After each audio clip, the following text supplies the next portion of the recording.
오늘 읽은 본문 이전의 말씀은 아내들아 남편에게 순종하라 라는 말씀입니다. 아내들아 남편에게 뭐 하라고요? 순종하라. 지자교회는 그래도 담임 목사님, 곽종호 목사님이 많이 교육을 하셔갖고 당연하게 이게 이제 받아들여지시죠. 대답이 없으시네요. 아직도 안 되십니까? 아내들아 남편에게 순종하라. 말씀입니다. 누구에서 입에서 나오는 좋은 격언이 아니고 말씀입니다. 순종하시기를 바랍니다. 내가 동등한 인격체인데 순종은 무슨, 자존심 상하게 나도 자존심이라는 게 있다. 순종은 무슨, 최후 승리를 얻기까지 끝까지 싸워갖고 내가 승리 한번 해보리라. 이렇게 살면 뭐대로 사는 인생이 아니라고요? 말씀대로 사는 인생이 아닙니다. 지혜로운 여인은 세워주고 사랑받습니다. 다 지혜로운 여인 되시기를 예수님의 이름으로 축복합니다. 이것은 단순히 네가 종처럼 살아라 라는 말씀이 아닙니다. 네가 종처럼 살아라는 말씀이 아니고 순종함으로, 본문 윗 말씀을 보니까 순종함으로 자기를 단장하였나니 라는 말씀으로 기록하고 있습니다. 순종함으로 자신을 단장하였나니, 그것이 자신을 더 정결하게 하고 아름답게 가꾸어 나아가는 방법입니다. 다시 말해서 우리 여자들이 나는 좀 남들에게 품위 있게 보이고 싶어, 고상하게 보이고 싶어, 아름답게 보이고 싶어 라고 생각이 들면 어떻게 하라고요? 순종하시라는 그런 말씀입니다. 자기를 이 순종하는 것이 단장한다라고 성경은 기록을 하고 있습니다. 자신을 더 정결하게 아름답게 가꾸어 나가고 품위 있고 고귀하게 만들려면 남편에게 순종하시기 바랍니다. 이것이 성경적인 말씀입니다. 남편이 높아져야 아내가 높아집니다. 남편을 높여야 내가 그 남편 위치에 동등하게 높아집니다. 그러면 남편은 아싸 내가 주인이다, 잘난 척하고 함부로 해도 되느냐? 남편에게도 해야 할 의무가 있다라고 오늘 성경은 기록하고 있습니다. 어떻게 하라고요? 귀히 여기라 라고 말씀합니다. 내가 가지고 있는 어떠한 가치 있는 것보다 귀하게 여기고 사랑해 주라는 말씀입니다. 아내는 연약하니 더 보호해주고 아껴줘라.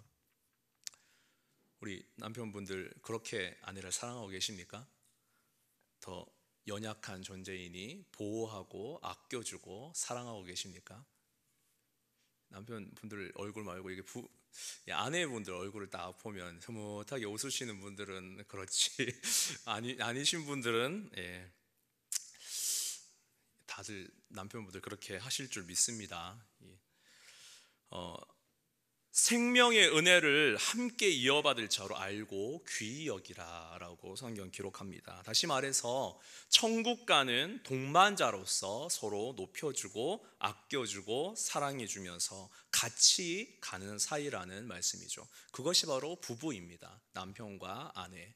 부부는 서로 높여주고 아껴주고 사랑하면서 우리 함께 손잡고 천국 가자, 함께 동반자로서 천국 가는 그런 사이입니다. 그러나 우리가 높여주고 아껴주고 사랑해주는 이 모든 이유가 무엇 때문인가요? 오늘 성경은 그 이유에 대해서 이야기를 하고 있습니다. 행복하고 그냥 아들, 딸 잘 낳고 잘 되고 부자 되고 남들이 부러워하는 부부 사이 보여주려고 그렇게 해라 라는 그런 말씀이 아닙니다. 높여주고 아껴주고 서로 사랑해줘라, 이런 그렇게 해야 하는 이유를 오늘 성경은 이렇게 이야기합니다. 기도가 막히지 아니하게 하려 함이라. 다시 말해서 이 모든 것이 너희 때문이 아니고, 너희가 행복하기 위해서, 너희가 아들 딸 낳고 잘 살기 위해서, 너희가 잘 되고 부자 되기 위해서, 남들이 부러워하는, 한눈에 보기에도 부럽다, 저 부부처럼 좀 됐으면 좋겠다, 이렇게 보여지기 위해서 그래야 되는 것이 아니고, 왜 그래야 된다고요? 기도가 막히지 않기 위해서. 다시 말해서 이 모든 것이 부부 사이의 관계가 아니고, 남들에게 보여주고자 하는 관계가 아니고, 누구하고의 관계냐면 하나님하고의 관계 때문이라는 말씀입니다. 우리는 우리에게 주어진 삶에서 일어나는 일들이 사람하고의 관계에서 끝나는 줄 착각합니다. 일어나는 일들이 우리에게서 끝나는 것인 줄 아는데 아니거든요. 아닙니다. 이 모든 것들이 영적 생활로 하나님과의 관계로 이어져 있습니다. 가정이라는 곳은 교회의 가장 축소판입니다. 교회 공동체의 가장 축소판입니다. 남편과 아내가, 남자와 여자가 만나서 서로 협력하여 하나님의 뜻을 이루어 나아가는 가장 기본적인 공동체로 어디를 세우셨습니까? 가정을 하나님께서 세우셨습니다. 남편과 아내가 요즘 그렇게 사는 부부들 많더라고요. 너는 네 인생, 나는 내 인생. 네 따로 내 따로 이제 뭐 살 만큼 살고 아이들도 낳아갖고 다 출가도 시켰고 이제 그냥 자유롭게 좀 살자. 아니거든요. 너는 네 인생, 나는 내 인생, 너 따로 나 따로 그렇게 살면서 내가 영적으로 잘 되기를 바란다. 이것은 크게 잘못된 것입니다. 부부가 불화하면 영적 생활이 안 됩니다. 부부가 서로 화목하고 높여주고 아껴주고 사랑해야 되는 이유가 궁극적으로 하나님을 찾기 위함임을 오늘 말씀은 분명하게 이야기를 하고 있습니다. 하나님은 하나님과의 관계 때문에 가정을 세우셨습니다. 어떤 목사님이 사모님하고 싸우셨어요. 그것도 언제 싸우셨냐면 토요일 날 싸우셨습니다. 근데 큰일 났습니다. 왜요? 사모님이 사과를 안 하는 거예요. 목사님, 나는 사과하기 싫은데 그럼 누가 사과해야 됩니까? 사모님이 사과를 하셔야 되는데 입 꾹 다물고 사과를 안 하시는 겁니다. 빨리 사모님이 사과를 해야지 내일 말씀 준비도 하고 주일 준비를 할 텐데 사모님이 사과를 안 하는 거예요. 방법은 뭐지요? 방법 없죠. 큰일 났거든요. 지금 발등에 불 떨어졌거든요. 설교 준비도 안 되고 이 관계를 빨리 풀어야지 내일 주일인데 주일 준비를 해야 되는데 안 돼서 목사님이 큰 결단을 하십니다. 그래 내가 결단해야지. 안방문을 탁 열고 사모님한테 한마디 던지죠. 내가 잘못했다. 사과하셨어요. 부부 관계가 막히면 기도도 안 되고 설교도 안 됩니다. 부부 관계가 막히면 기도도 안 되고 설교도 안 됩니다. 처음에 누가 잘못했다고요? 처음에 누가 잘못했다고 제가 말씀드린 적이 없어요. 처음에 누가 잘못했건 안 잘못했건 누가 잘못했냐면 사모님이 잘못했습니다. 토요일 날 싸우면 안 되거든요. 토요일 날 싸우면 누구 손해냐면 사모님 손해요. 온 교인들이 손해입니다. 하나님의 말씀을 지금 받아 먹어서 은혜를 받아야 되는데 그리고 누가 잘못이라고요? 사모님이 잘못입니다. 그러니까 사모님도 마찬가지지만 주일날 내가 은혜 받으려면 토요일 주일 목사님 찾아와야겠습니까? 안 찾아와야겠습니까? 내가 은혜 받으려면 온 성도들이 은혜 받으려면 그 은혜 받아 먹고 일주일 또 살아가려면 목사님이 잘했다는 말이 아닙니다. 목사님이 다 맞다는 이야기가 지금 아닙니다. 그것이 영적이라는 것입니다. 그 은혜 받고 내가 살아야 되는데 목사님 말씀 맞고 설교 불안하게 만들면 그것은 영적으로 크게 잘못하는 이야기라는 말씀입니다. 물론 목사님도 회개해야겠죠. 잘못한 것이 있다면. 부부관계가 막히면 기도도 안 되고 설교도 안 됩니다. 그러나 오늘 저는 부부 이야기를 하려는 것이 아닙니다. 하나님과의 관계에 대해서 이야기를 하고자 합니다. 하나님과의 관계에서 가장 가깝고 친밀한 사이에서부터 원만해야지 기도 생활이 됩니다. 가장 가깝고 친밀한 사이에서 내 가까운 사람들과 관계가 바로 돼야지, 친밀해야지 기도도 되고 영적 생활이 된다라는 말씀입니다.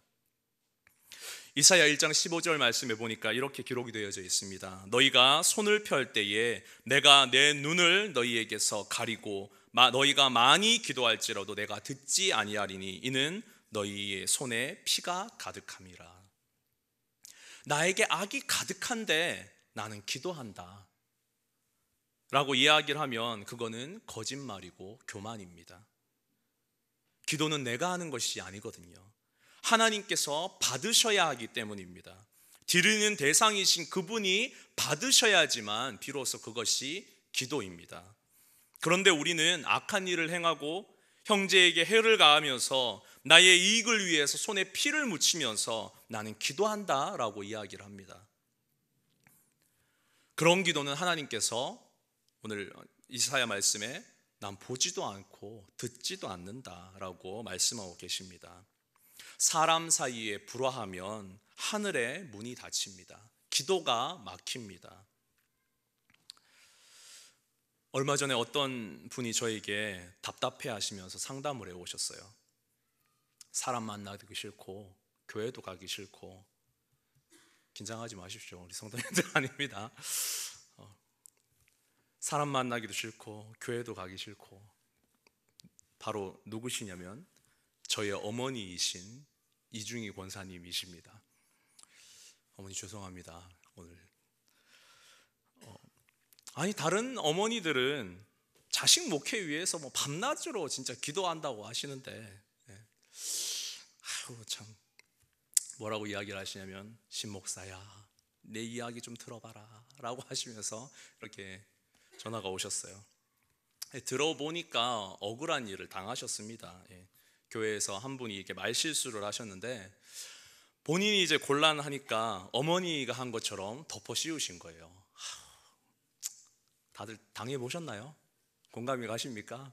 그런 것들이 있지라고 고개 끄덕끄덕 하시나요? 그러면서 하시는 말씀이 뭐라고요?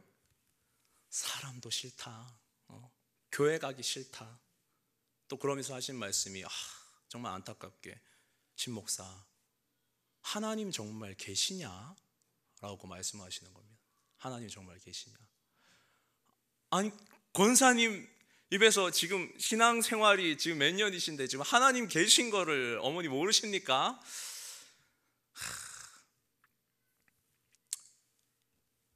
부모님 어머니 말씀이 하나님 말씀대로 그래도 살려고 노력하고 너희에게 복을 쌓을 곳이 없도록 내가 붙지 아니하겠나 보라 라는 말씀 믿고 내가 11조 생활도 잘하고 있는데 왜 말씀대로 안 되냐 라고 하시면서 신목사 하나님 정말 계시냐 라고 이야기를 하십니다.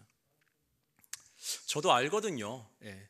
어머니 세상에서도 남들이 안 하려는 그런 일들, 힘든 일 지금까지도 잘 감당하시고 교회에서도 이제 은퇴 몇 년 남지도 않으셨는데 10년 넘게 화장실 청소 도맡아 하시면서 내가 이 일 손에서 놓지 않겠다라고 하시는 그 중심 저도 알거든요. 근데 이분 입에서 사람 보기도 싫다, 교회 나가기 싫다, 하나님 정말 계시냐라는 그런 말씀이 그래서 제가 뭐라고 했을까요? 목사가 하긴 뭐라고 합니까? 어머니 기도하세요 라고 했죠. 하여튼 목사들은 안 돼요. 맞죠? 지금 내 이야기 들어봐라 위로해달라고 전화를 했는데 어머니 기도하세요. 기도 안 하시니까 그런 마음이 들어오죠 라고 하면 그럼 어머니가 이렇게 이야기하시죠. 내가 기도가 되면 아들 목사에게 전화하냐 라고 이야기를 하셨습니다.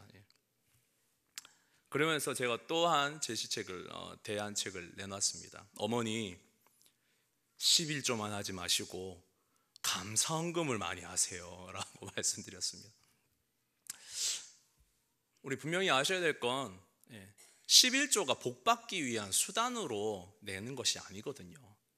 쌓지 않아 보라라고 하나님께서 말씀하셨지만 그것이 복받기 위한 수단으로 내는 것이 아닙니다. 11조는 어떻게 내야 합니까? 다 따라해 보실까요? 그냥 내는 겁니다. 11조는 그냥 내는 겁니다. 그냥 냅니다. 우리가 국가에 세금 내면서 당연히 다 내잖아요. 국가의 세금 냈다고 생생 내는 사람 없지 않습니까? 나 세금 냈다 생생 내는 사람 없지 않습니까? 국가에서 내라고 하면은 그냥 내는 것이 세금입니다. 11조는 내가 복받기 위해서 내는 것이 아닙니다. 우리의 사고를 바꾸시기 바랍니다. 11조는 하나님 거네요. 아니요, 내 모든 것이 하나님 겁니다. 그러나 그 모든 것을 우리에게 맡기셨습니다. 11조는 그 맡기신 모든 것을 인정하면서 하나님께 10분의 1로 드리는 겁니다. 11조는 어떻게 낸다고요? 그냥 낸다. 그냥 내는 겁니다. 당연한 거 도둑질하지 마시고 당연한 건 내고 생생 내지 마시기 바랍니다. 그러면 11조 내고 뭐를 해야 된다고요? 어머니, 감사헌금 많이 하세요.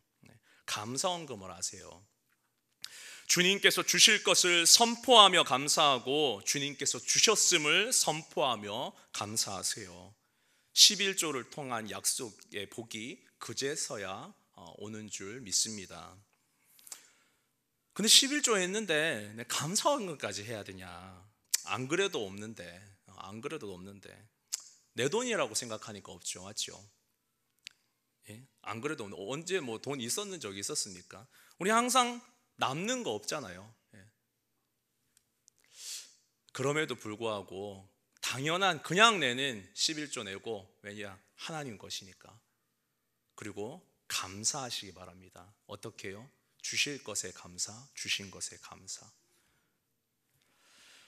그리고 아까 한 말씀대로 뭐 해야 된다고요? 기도해야 합니다. 기도해야 합니다. 기도가 안 되죠. 그래도 기도해야 합니다. 기도가 안 되면 어떻게 해야 됩니까? 기도해야 합니다. 기도가 안 되면 어떻게 해요? 기도해야 되죠. 어떻게요? 뭐라고 기도해요? 기도가 안 되면 기도할 수 있게 해달라고 기도해야 합니다. 우리가 기도가 안 될 때 기도해야 하는 마지막 기도가 뭐냐면, 하나님, 내가 기도할 수 있게 도와주세요. 기도가 안 되는데 어떻게 기도할까요? 그래서 마지막에 내가 기억해야 할 기도 제목은, 하나님, 기도할 수 있게 도와주세요. 하나님, 좀 만나주세요. 그래도 상심을 많이 하셨기에 그냥 맞장구도 쳐드리고, 그래, 그 나쁜, 어떻게 그럴 수 있어요. 위로도 좀 해드리고 맞장구도 쳐드리고 위로 많이 해주셨습니다. 그리고 박정훈 목사님께서 금요 철야 때 하신 말씀이 참 은혜가 돼서 카톡도 보내드렸어요. 이 말씀입니다. 내 형제들아, 너희가 여러 가지 시험을 만나거든 온전히 기쁘게 여기라. 이는 너희 믿음의 시련이 인내를 만들어내는 줄 너희가 알미라. 인내를 온전히 이루라. 이는 너희가 온전하고 구비하여 조금도 부족함이 없게 하려 함이라. 야고보서 1장 2절에서 4절 말씀입니다. 나중에 답장이 오셨습니다. 감사합니다, 아들 목사. 잘 되기를 기도하마. 우리 아들이 최고네 라고 하면서 이렇게 웃음에 하트까지. 신세대 권사님이세요. 우리의 삶에 시험이 오니까 맨 처음에 출발점이 뭔가요? 사람이 싫다라는 겁니다. 사람이 싫다. 그러면서 이어지는 말이, 사람이 싫어서 교회 가기도 싫어. 그러면서 극단적으로, 하나님이 정말 계신가? 흔히 은혜가 떨어졌다고 하지요. 회복할 수 있는 방법을 웬만큼 믿으셨으면 우리가 다 압니다. 그러나 우리는 방치하고 있거든요. 기도하고 말씀 읽고 찬양하라. 아는데도 뜻대로 안 되더라는 거지요. 회복해야 하는데 힘이 안 납니다. 교회마다 시험 들어서 나오지 않는 분들이 계세요. 교회마다 시험 들어서 이게 아니면 교회가 없나 라고 떠나는 분들도 계십니다. 궁극적으로는 하나님과의 관계입니다. 그러나 출발점은 사람 사이의 문제라는 것이 공통입니다. 사람 사이가 틀어지면 기도가 안 됩니다. 성경은 그래서 기도가 막히지 않도록 가장 먼저 가까운 부부가 서로 참고 아껴주고 사랑하라고 말씀하고 있습니다. 이 원칙은 천국을 향해 가는 동반자인 모두에게, 누구나에게 적용이 됩니다. 우리 성도님들이 많이 그래도 공감하시고 위로받으시는 욥이라는 사람이 있습니다. 욥도 이 원칙에서 별반 다르지 않았습니다. 이 가운데 욥만큼 고통받고 시험받고 환난당한 분이 계실까요? 이 욥에게 부부관계가 먼저 틀어지는 안타까움이 발생합니다. 하나님을 욕하고 죽어라. 부부관계가 깨지죠. 친구들이라고 왔는데 있는 속 없는 속 다 뒤집어 놓습니다. 가까운 사람들하고의 관계가 틀어지니까 이 천하의 욥도, 하나님께서 인정하신 의인이었던 욥도 하나님을 원망하는 감정이 나타나기 시작합니다. 하나님 두고 보십시오. 내가 하나님이 아무리 이렇게 하셔도 내가 그냥 정금같이 나가겠습니다. 이게 어떻게 보면 원망의 말이거든요. 나중에 다 회복을 하는 것 같지만 하나님도 그냥 복을 돌려주시지 않습니다. 성경을 잘 보십시오. 성경을 잘 보시면 하나님께서는 원칙 없이 갑절의 소유를 이전보다 채우지 않으셨음을 분명하게 기록을 하고 있습니다. 욥기 42장 10절에 보니까 욥이 그의 친구들을 위하여 기도할 때에, 누구들을 위하여 기도했다고요? 친구를 위하여 기도할 때에 하나님 여호와께서 욥의 공경을 돌이키시고 여호와께서 욥에게 이전 모든 소유보다 갑절이나 주신지라. 하나님께서 욥 너 모든 시험을 통과했으니까 이제부터 네 공경 모두 회복해주고 모든 소유 갑절로 돌려줄게 하지 않으셨습니다. 어떻게 했다고요? 욥이 그의 친구들을 위해서, 관계가 틀어진 친구들을 위해서 자기를 위로한답시고 왔는데 모든 속을 다 뒤집어 놓는 그런 친구들을 위해서 욥이 기도할 때에 비로소 하나님께서 욥의 공경을 회복하시고 모든 소유에 갑절을 부어 주셨다라고 성경은 기록합니다. 하나님의 관계가 소통되려면은 싫어도 사람과의 관계를 해결해야 될 줄 믿습니다. 적어도 우리 근데 잘 그렇게 안 되잖아요. 그래서 적어도 하나님께 그렇게 할 수 있도록 도와달라고 기도해야 합니다. 하나님, 내 힘으로 안 됩니다. 내 힘으로 되는 사람들을 저도 아직 만나본 적이 없거든요. 저도 안 되거든요. 그래서 뭐 해야 된다고요? 기도해야 됩니다. 어떻게 해요? 하나님 도와주세요. 하나님 도와주세요. 하나님 도와달라고 기도해야 합니다. 그런데 그렇게 됩니까? 누가 권면해도 하나님께 기도하면서 하나님 시키지 마세요. 내 목이 두 쪽 나도 그것만은 내가 안 됩니다. 내가 죽으면 죽었지 죽으려면은 뭐 몰라 라고 이야기를 이렇게 하시죠. 그렇기 때문에 우리는 기도해야 합니다. 하나님, 내 힘으로는, 내 마음으로는 도저히 안 돼요. 그런 마음이 안 생기네요. 하나님, 그래서 도와주세요. 예수님께서는 이야기하십니다. 마태복음 5장 43절에 또 내 이웃을 사랑하고 내 원수를 미워하라 하셨다는 것을 너희가 들었느냐. 다시 말해서 이웃은 사랑하는데, 다시 말씀드립니다, 내 친한 사람들, 내가 좋아하는 사람들, 괜찮은 사람들, 나와 관계가 그래도 좋은 사람들, 그런 사람들은 사랑하고 그건 당연한 거죠. 내 원수는 미워하라. 나에게 잘못한 사람들, 나에게 욕한 사람들, 내 돈 떼먹고 도망간 사람들, 뒤에서 해코지하는 사람들, 그런 사람들은 미워하라.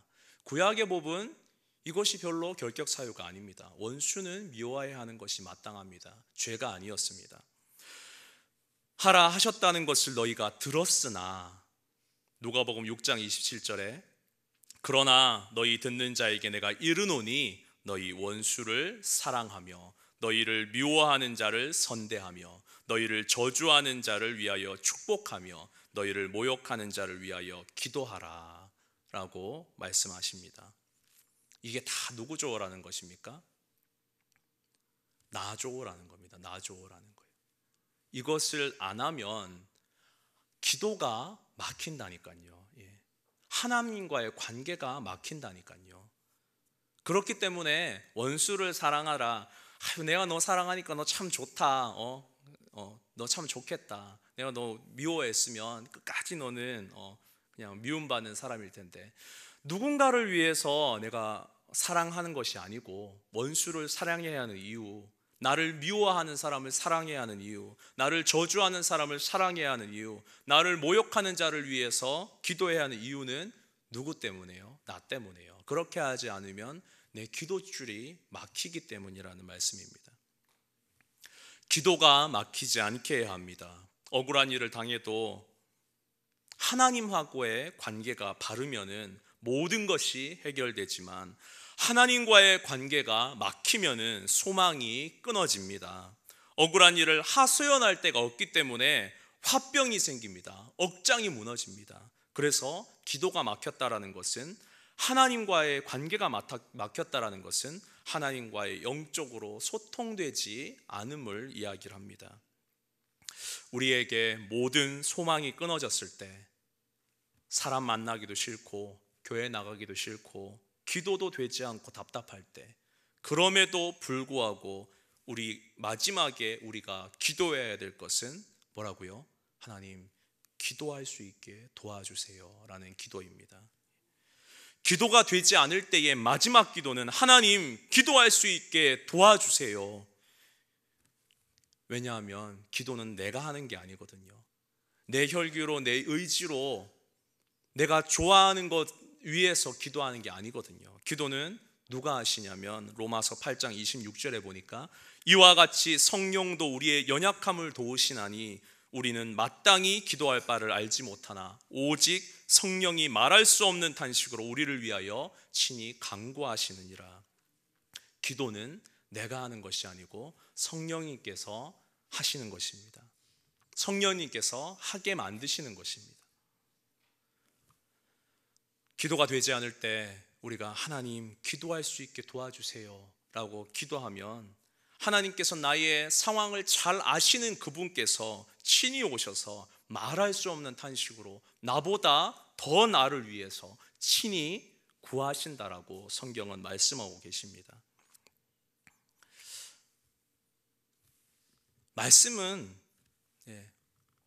말씀을 듣긴 듣는데 잘 안 되죠. 너나 나나 다 잘 안 됩니다. 성도님들이나 저나 참 안 돼요.